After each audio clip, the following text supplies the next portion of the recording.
Nah, dari personal branding itu sendiri, Cici Clowny, terus ke brandnya Clowny itu sendiri, ada efeknya nggak sih, Cici? Cukup berefek, bahkan sangat berefek. Rata-rata penjualan di angka ratusan. Kalau lagi event bisa ribuan. Wah.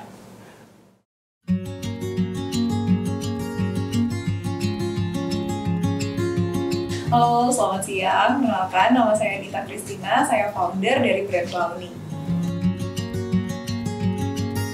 Oke, jadi buat yang belum tahu, Clowny adalah salah satu brand fashion lokal wanita. Jadi kita itu memang berfokus untuk para wanita untuk bisa punya baju yang modis, dan kita juga memang punya passion untuk memberikan yang terbaik untuk kemajuan fashion di Indonesia. Di Tokopedia, Shopee, dan beberapa marketplace itu kan produknya Clowny itu yang terjual tuh dari ribuan tuh. Itu boleh diceritain nggak sih dari awal sampai ke realisasi itu?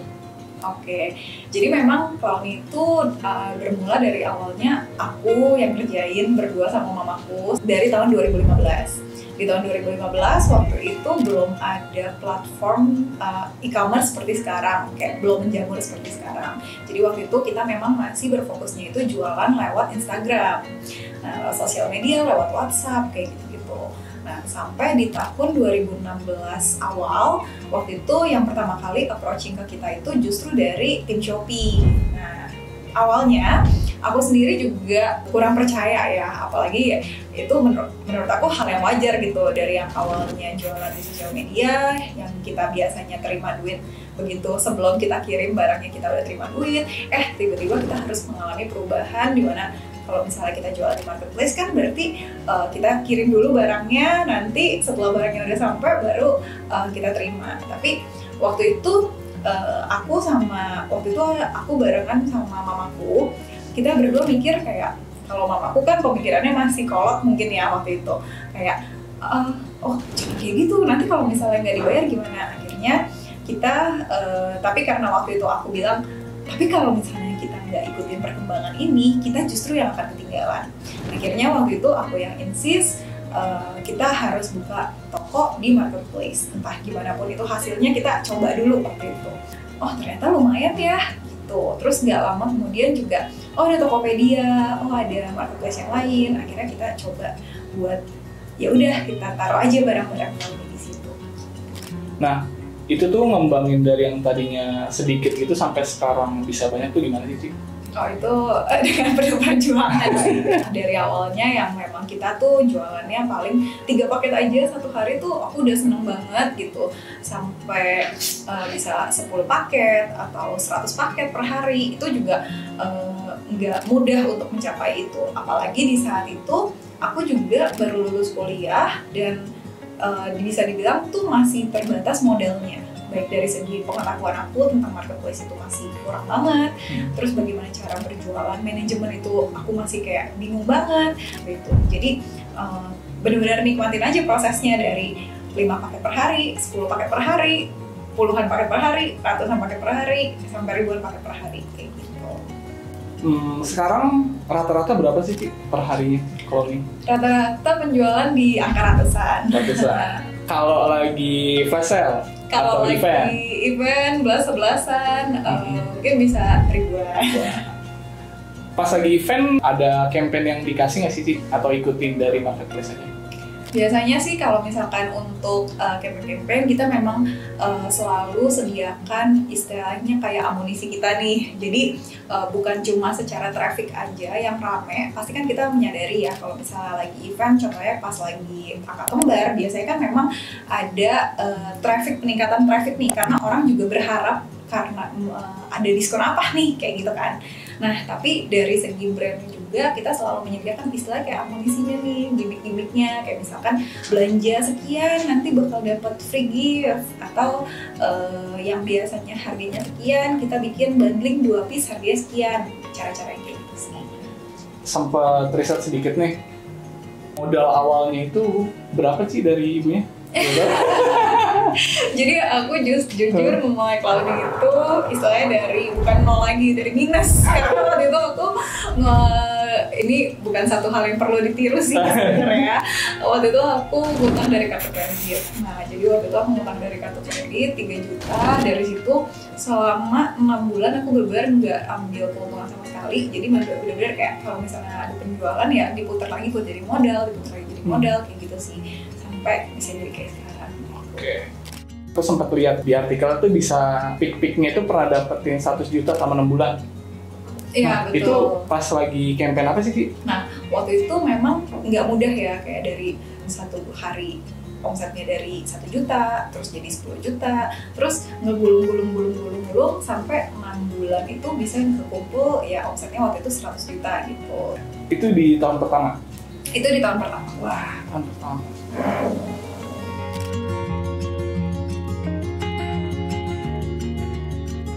Pernah pakai influencer nggak sih? Kita dulu memang pakai, aku ngeliat oh ada artis ini, ternyata kita bisa endorse. Nah waktu itu memang puji Tuhannya berhasil. Kalau dulu kita bisa mengharapkan kayak oke, barang yang kita endorse kemungkinan besar pasti laku gitu. Kita harus stok banyak-banyaknya gitu untuk produk yang ini.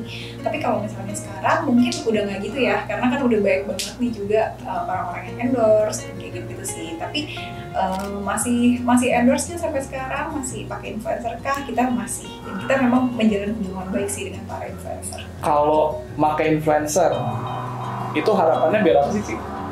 Kalau misalnya untuk mengharapkan langsung ke sales, apalagi kalau misalnya kalian brand baru gitu ya, buat teman-teman yang punya brand baru, kalau sampai ke sales itu udah salah satu bonus kalau menurut aku. Pastinya mereka dengan followers yang banyak, seenggaknya mereka tahu dulu nih tentang si brand kita. Nah mungkin nanti kalau endorse kedua kali, oh lebih kenal lagi sama brand kita dengan kayak mungkin followersnya bakal follow brand kita ataupun nggak langsung beli gitu. Jadi dilihat juga nih step-stepnya kayak gitu. Jadi kayak bukan cuma ke sales doang, tapi lebih ke awareness, ada engagement juga, sama baru nanti terakhirnya ke ujung-ujungnya ke sales kayak gitu sih. Salah satu strategi lain selain influencer itu kan strateginya self love namanya nih. Ya. Nah ini tuh self love tuh jarang banget nih kita temuin. Atau nggak semua brand lah, kebanyakan brand masih pakai endorse. Itu strategi self love sendiri tuh apa sih maksudnya? Jadi kita sebagai brand, aku berpikir bareng sama anak-anak tim gimana caranya supaya orang tetap lengket nih sama Clowny. Nah salah satu caranya kita mengkampanyekan kalau misalkan ya cewek-cewek pasti banyak dong ya yang punya insekuritas sama dirinya masing-masing, entah itu ngerasa padahal bentuk badannya udah ideal tapi selalu merasa oh ini kayak gue selalu gendut gitu kan. Dan banyak banget yang kayak DM yang masuk ke Clowny yang bilang kayak Cici sih pakai modelnya badannya bagus, makanya bajunya bagus. Kalau misalkan di aku badannya kurang bagus, nggak mungkin kelihatannya kayak model. Akhirnya kita bareng sama anak-anak tim, kita punya ide untuk mengkampanyekan kalau misalkan para Clownisista, mereka yang berbelanja di Clowny dan yang loyal di Clowny, kita tuh mengkampanyekan kalau misalnya mereka tuh harus seenggaknya mencintai diri sendiri gitu.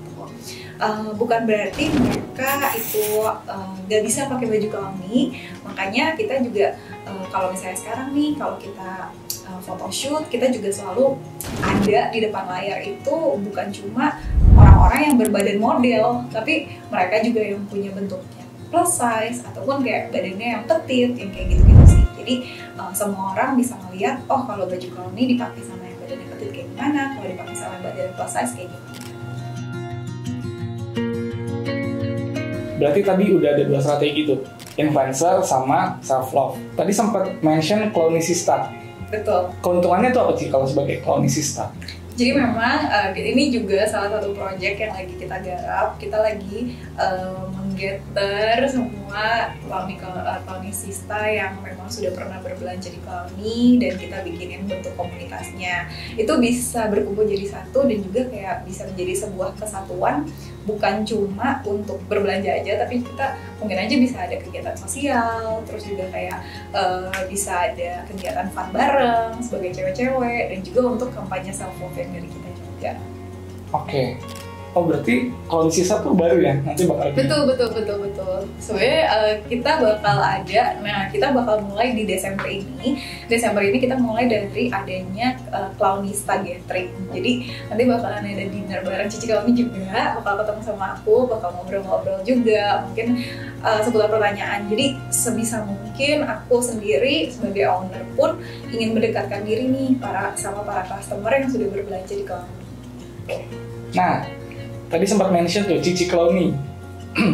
Cici Clowny juga gede banget di Instagram sama TikTok. Nah, itu boleh diceritain nggak Cici? Itu kenapa bikin itu? Oke, jadi sebenarnya yang tadi aku bilang, kalau waktu aku mau mulai bisnis Clowny ini, aku benar-benar mulainya sendiri dengan keterbatasan modal. Saat itu aku nggak bisa bayar model yang mahal untuk review produk ataupun kayak bayar model untuk foto baju, misalkan kayak gitu. Jadi memang aku tuh sering banget tampil di depan layar saat itu ya.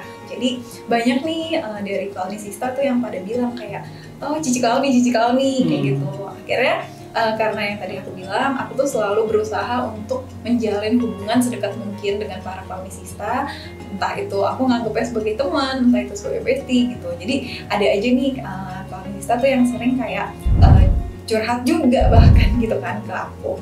Nah sampai akhirnya aku bikin Instagram dan TikTokku, dimana di situ aku juga bukan cuma ngebahas tentang pekerjaanku aja, tapi aku juga ngebahas tentang keseharianku, terus juga pengalaman aku kalau misalnya aku lagi pergi-pergi, pokoknya kayak supaya deket juga sih dengan para Clownisista. Cici Clowny itu kan Instagramnya gede, sama TikToknya juga gede. Nah, sempat dapat endorse nggak dari brand lain? Sempat. Terus gimana? Kalau untuk endorsement biasanya memang aku pilih-pilih lagi. Biasanya tuh endorsementnya juga yang memang benar-benar aku pakai. Jadi contohnya kayak misalkan bank biasanya kayak gitu, atau memang cuma sekedar kayak peralatan rumah tangga yang biasanya memang aku pakai. Biasanya endorsement seperti itu sih. Nah, dari personal branding itu sendiri, Cici Clowny, terus ke brandnya Clowny itu sendiri, ada efeknya nggak sih, Cici? Cukup berefek, bahkan sangat berefek. Boleh dijelasin, di spill-nya gimana ya? Kalau misalkan aku lagi live, biasanya aku bakalan kasih tahu juga nih di teman-teman yang ada di Instagram. Mungkin mereka akan nggak ngeh gitu kalau misalnya waktu di post di Instagram Clowny, tapi begitu aku post di Instagram aku, oh Cici bakalan live, oke aku bakal nonton, walaupun entah terakhirnya nanti mereka beli atau enggak penting juga. Yang penting ya seenggaknya mereka nonton, memberikan dukungan, memberikan support. Terus juga memang Cici Clowny ini aku hadirkan sebagai personal yang bisa kalian ajak ngobrol gitu kan. Sebenarnya bedanya branding sama jualan apa sih, Ci? Karena gini, orang itu kan biasanya males buat ngendorse. Soalnya mereka pikir tuh langsung ke jualan aja. Mereka tuh ngelupain yang namanya branding. Nah, boleh dijelasin nggak sih sebenarnya bedanya branding sama jualan itu sendiri apa sih, Ci? Mungkin kalau misalkan ada beberapa orang yang merasa kayak branding, endorsement mahal-mahal, tapi kok nggak dapat penjualan. Itu hal yang wajar kalau misalnya ada yang mikir kayak gitu. Tapi balik lagi, sebenarnya ketika kita melakukan branding, yang kita lakukan itu bukan cuma untuk mempengaruhi langsung ke sales, tapi justru bisa untuk mempengaruhi kognitif dari para calon customer. Waduh, berat banget kan bahasanya. Jadi kayak seenggaknya orang-orang pernah dengar Clowny, oh iya pernah dengar nih Clowny, atau enggak orang-orang juga jadinya tahu Clowny yang jualan baju itu kan, walaupun dia nggak pernah beli ya nggak masalah gitu kan. Dan menurut aku branding itu supaya si brand ini juga tetap sustain, tetap bisa dalam jangka waktu yang lama dan bisa punya komunitas yang bisa saling mutual lah gitu. Cici Clowny sendiri, kira-kira ada nggak sih buku atau mungkin channel YouTube ataupun siapapun yang dijadiin role model buat direkomendasi nih buat orang-orang yang mau mulai bisnis? Aku tuh banyak baca tentang bukunya Pak Ren Alkasali, tentang manajemen, itu aku belajar banget. Terus juga aku suka nontonin The Overpost, itu salah satu channel YouTube. Si Leon Hartono aku suka banget dengan kayak dia suka kasih pencerahan tentang keuangan dan juga tentang dunia bisnis. Itu salah satu yang aku suka sih channelnya. kalau boleh tahu Jubileo dari mana sih? Kalau nggak salah sih waktu itu ada yang approaching ke Cloudney. Dari tahun berapa sih? Sebelum pandemi sih, pasti 2019 kayaknya. Udah 4 tahun berarti? Udah hampir 4 tahun. Udah 4 tahun. Pasti yang approach banyak dong, Ci? Betul. Betul. Nah, kenapa akhirnya milih pakai Jubileo, Ci? Ketika kita udah pakai Jubileo, baru deh kita ditawarin tuh banyak approaching dari beberapa brand lain. Tapi mungkin pertanyaannya kayak, kenapa lebih memilih untuk bertahan di Jubileo dibandingkan pindah ke lain hati kali ya? Tapi kalau menurut aku sendiri, aku tuh suka banget sama tim Jubileo karena kayak misalkan nih, aku buat orangnya waktu itu awam banget dan sebagai pengusaha UMKM gitu kan, mungkin nggak punya kepikiran gitu kayak sistem gudang tuh seperti apa gitu. Yang aku tahu cuma taruh barang, taruh di rak, kalau misalnya ada yang order, ya aku ambil gitu. Tapi aku nggak mikirin waktu itu kalau misalkan ada karyawan yang ngurusin itu. Wah gimana tuh? Kalau misalnya si karyawan ini nggak masuk, dia nggak tahu taruh tempatnya di mana, nah itu kepusingan. Akhirnya waktu itu aku langsung mikir kayak, oke, ini Jubileo yang oke. Terus ketika kita ditawarin sama beberapa yang lain, belum ada yang nyantol di hati karena kayaknya belum selengkap Jubileo gitu. Dan yang aku suka dari tim Jubileo sendiri, tim Jubileo itu kalau misalkan nih aku ajak diskusi kayak aku bilang, Mas aku tuh ada masalah ini loh kayak gini. Karena kan pasti balik lagi ya, walaupun sistemnya itu sistem kita sama brand lain itu sama, tapi kan permasalahan yang ada di lapangan mungkin aja berbeda gitu kan. Nah enaknya kalau misalnya sama tim Jubileo, mereka tuh bisa ikut bantu untuk cari solusinya. Jadi kayak aku serasa kayak aku punya partner untuk ngejalanin si bisnis ini gitu, untuk masalah operasional, untuk sistem pergudangannya gitu. Jadi aku ngerasa kayak belum bisa ya pindah ke lain hati. Boleh tahu sih, sekarang tuh produk Jubileo yang dipakai itu apa aja sih? Aku sangat tertarik sama Jubileo Page. Terus ada Jubileo Shipment juga. Ini juga 2 aku baru tahu karena bulan kemarin aku baru meeting sama tim Jubileo. Terus apa lagi ya? Jubileo Post sih. Jubileo Chat? Nah ya Jubileo Chat juga itu berdonasi. Oke. Berarti sekarang udah pakai Omnichannel sama Jubileo Chat? Betul. Berarti nanti kedepannya memakai Jubileo Page, Jubileo Page sama Jubileo Shipment. Shipment. Sebenarnya pun websitenya Cloudney itu dulu sebelum ada Jubileo Store, kita bikinnya juga di Jubileo. Oh, oke. Dapat kabar nih kalau Cloudney katanya bakal buka offline store. Iya betul. Kapan tuh Ci? Boleh jelasin nggak? Doain aja ya awal tahun depan kita bakal buka offline store pertama kita. Jadi kalau misalkan nanti kita bakal update juga di website dan juga di sosial media kita sih. Pakai Jubileo Post dong? Of course. Pakai Jubileo Post. Bahkan kemarin waktu aku ngobrol bareng sama tim Jubileo yang warehouse management itu, aku sampai bilang kok kayak, wah gila keren banget ya. Berarti ini kita ada hal-hal yang tadi kita lakukan secara manual, ternyata sudah bisa dimasukkan ke dalam sistem, dan itu justru jadi sangat-sangat membantu.